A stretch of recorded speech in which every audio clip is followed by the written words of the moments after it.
şəhərdə maşın saxlamaq, parkovka yerləri çox bahadır. Həddindən artıq bahadır ya. Kimsə fikirləşsə ki, mən gələrəm Stokholma, orada maşın kirayə götürərəm, daha rahat gəzərəm. Yəni mənim fikrimcə, mənim şəxsi fikrimcə eləməyin elə şey. Çünki sərf eləmir.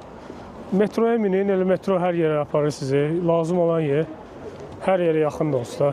Siz onsuz da bura gəzsəz buraları, məncə elə mərkəzi görəcəksiniz. Lap deyək ki, mərkəzdən qırağa da çıxsaz, avtobus, başqa qatarlar, elektrikalar hər yerə gedir. Yəni əslində burada maşına heç ehtiyac yoxdur. Həqiqətən maşın lazım deyil.